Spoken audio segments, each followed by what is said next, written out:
No hay algodón. Vuelva usted un año. En el sistema público no hay nada. Bueno, es que está desfinanciado y los médicos y enfermeras están relativamente mal pagados y todos los que pueden se van al servicio privado. Claro, pero ¿cómo hacer para lograr el estándar? Porque el Seguro Social tiene unidades que son altamente calificadas, con una tecnología de primera, se hacen trasplantes de riñón, trasplantes de corazón, pero en la salud pública no. Bueno, entonces tenemos dos sistemas, uno para maluco y uno mejorcito, pero tampoco perfecto. Entonces hay que tener un solo sistema y alentar a la gente que sí tiene recursos que se vayan al sistema privado y no estén. Y eso no va a ser injusta la administración de salud, ya lo es, pero de alguna manera el hecho de que salud reúna a trabajadores de distintos salarios, ¿no es cierto?, hace un poco más justo, un poco más exigente el sistema de salud, de la forma como a uno lo atienden allí y todo. Pero si vamos a decir, ok, los que tienen plata paguen el privado y los que no tienen todos con la salud pública. Los que tienen plata, los de arriba, vayan al privado, los de muy arriba. ¿Y qué hacemos con la clase media? La clase media que tiene aspiración debe tener acceso a un buen sistema de salud pública, como hay en Canadá, como hay en Inglaterra, y todo el mundo contribuye un alguito. ¿Y cómo funcionan estos sistemas de seguros? A ver. Funcionan porque pocos se enferman y muchos contribuyen, ¿no?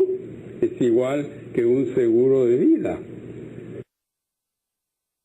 Y los otros contribuyen y viven.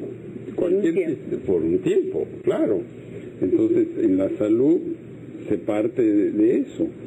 Van a enfermarse el 10%, pero van a contribuir el 100%. ¿Fondo de jubilación?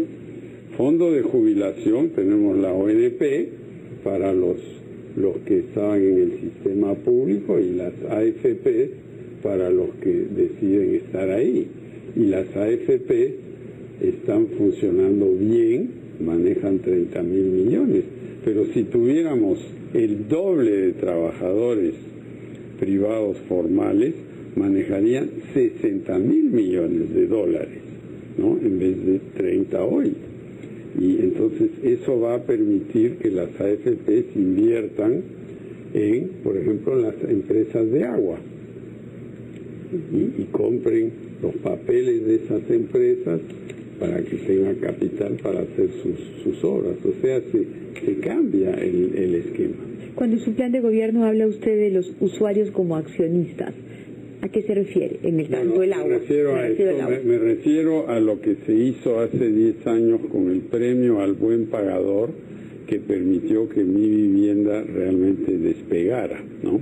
Eso fue algo que se creó en la época de Valentín y luego cambiamos la ley en agosto del 2001 para darle más fuerza a Mi Vivienda y Mi Vivienda despegó. Hay que hacer lo mismo en el agua. Como mucha gente no paga,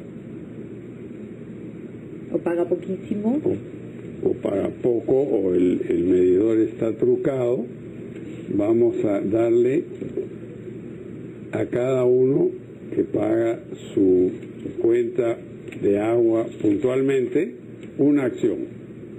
Tienes un usuario grande, te damos una acción. Tienes un usuario chiquito, te damos una acción. Eso va a favorecer a los más pobres.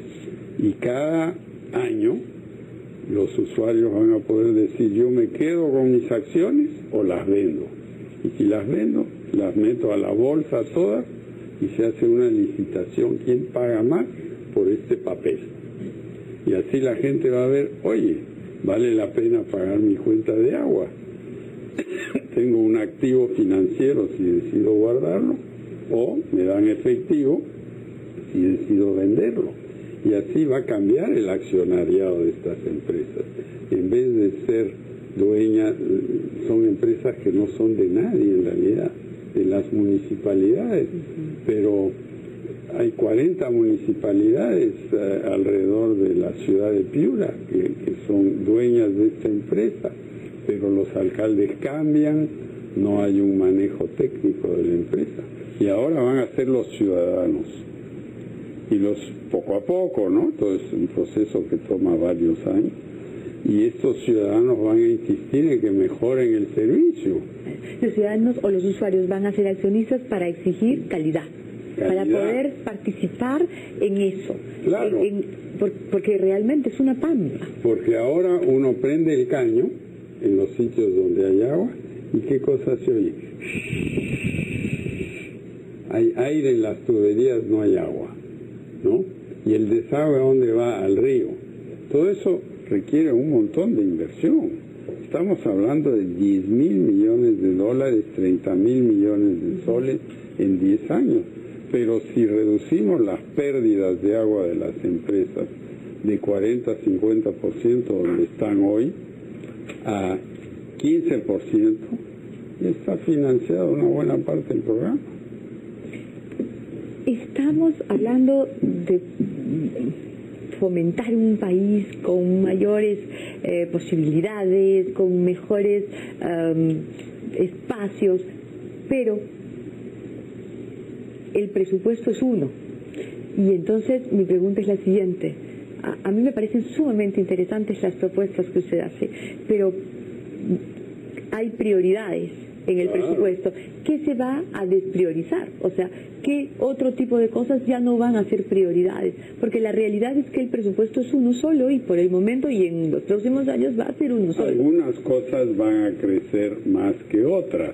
La mayor parte del presupuesto del Perú es sueldos y pensiones y poca inversión. Este gobierno ha aumentado fuertemente la inversión y eso hay que mantenerlo, hay que construir sobre lo bueno que se ha hecho, y eso es una de las cosas buenas que se ha hecho. Entonces, ¿qué cosa va a subir? La educación. Estamos gastando 3% del producto en inversión en educación pública. Es chiquitito, es el porcentaje más bajo en Sudamérica. Pues eso tiene que subir. 2 puntos. La policía, si queremos más seguridad, necesitamos más policías y tenemos que cambiar el régimen de trabajo de la policía, que trabajan 24 horas sí, 24 horas no, los que están en la calle, ¿no? Las comisarías. Eso es inhumano. Claro, entonces trabajan las otras 24 horas en otra cosa y están se matan, ¿no? Tienen una vida imposible. Entonces hay que cambiar ese sistema y eso va a costar otro punto más. Tenemos que arreglar la caja de pensiones militar y policial. Eso va a costar medio punto más del producto.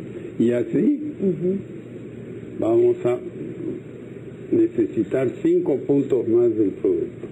Y lo vamos a recaudar incluyendo a más contribuyentes, gradualmente formalizando a la gente. Esto es gradual, esto toma 5, 7 años, pero yo creo que en 5 años podemos duplicar el número de gente que está trabajando en planilla con seguro. Y eso va a mejorar la recaudación brutalmente. Vamos a llegar a 20. ¿Vamos a llegar a 20? Vamos a llegar a 20. Yo no lo dudo. Y eso va a significar mejores servicios públicos.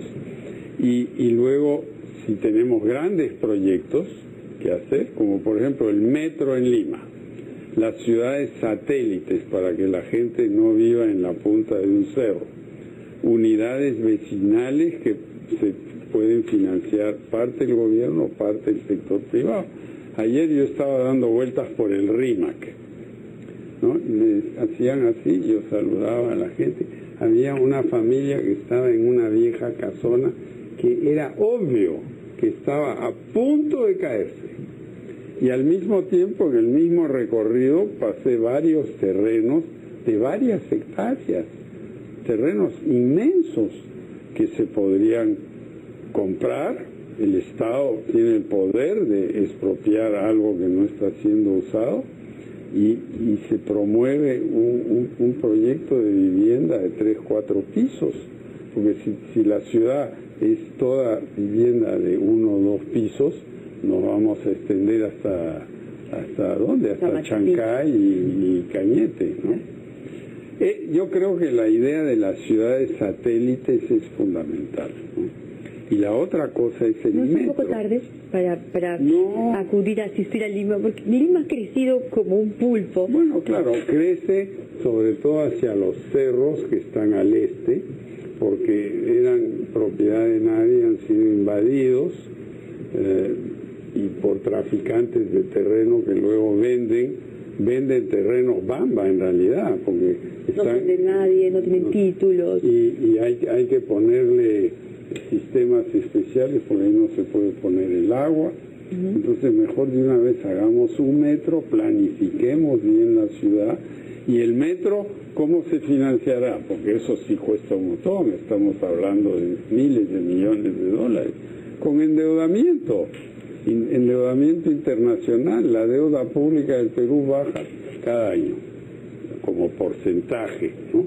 Somos una economía en crecimiento, entonces hay que darse y estamos cuenta. Respondiendo, nos pueden volver a prestar. Claro, casi no pedimos préstamos de afuera. Hace un buen tiempo. ¿No? Y el metro debe ser una cosa técnica, no unos vagones viejos, etcétera. Se va a hacer una cosa nueva. ¿En cuánto tiempo? El metro yo creo que toma 10 años. ¿10 años para que empiece a funcionar? Digamos, o 10 años yo voy por a tramos? Convencerla a la alcaldesa que hay que empezar el metro y ni ella ni yo lo inauguraremos. Lo inaugurará Dios sabe quién. Pero hay que empezar, pues, porque estamos así, ¿no? Sí, pues. Y tenemos una base, el tren que va de Chosica al Callao, eso puede ser una ruta del metro con un tren ligero. Se puede poner un tren que va a ir desde el sur, San Bartolo, hasta el norte, Puente Piedra, Ancón. Antes había un tren que iba a Ancón, y Ancón ahora se está llenando. Entonces ya tenemos la cruz, ¿no? Básica. Y luego hay varias otras rutas. Lo que pasa por el centro de Lima debe ir abajo. ¿Qué piensa de los subsidios? Yo creo que en algunas cosas hay que tener subsidio. Por ejemplo, la electricidad. Yo inventé el subsidio a la electricidad en el año 80 y luego se quitó en la época de Fujimori y lo volvimos a poner en el año 2001. ¿Por qué? Porque se hablaba de tarifas eléctricas, era un gran tema. Yo fui presidente 3 años del directorio del NOR y era una batalla campal todo el tiempo, las tarifas. Yo dije, mire, ¿qué pasa en Lima? Tenemos 7 millones de consumidores que consumen muy poco, pero es la gran mayoría de consumidores. Y tenemos unos cuantos que consumen mucho, que son los otros 2 millones. Entonces le clavamos una sobretasa a los que consumen mucho, que será pequeñita, 2%. ¿Por qué? Porque los otros consumen muy poco y a esos les podemos bajar la tarifa en 25 a 50%. Y eso es lo que se hizo. Una ley del Congreso que la presentó el ministro de Economía junto con el ministro de Energía de ese momento, y no se ha vuelto a hablar de las tarifas eléctricas, que eran un tema tan complicado. Hay que hacer lo mismo con el agua. Alejandro Toledo ha propuesto un fondo de estabilización de los alimentos, es decir, subsidiar la canasta básica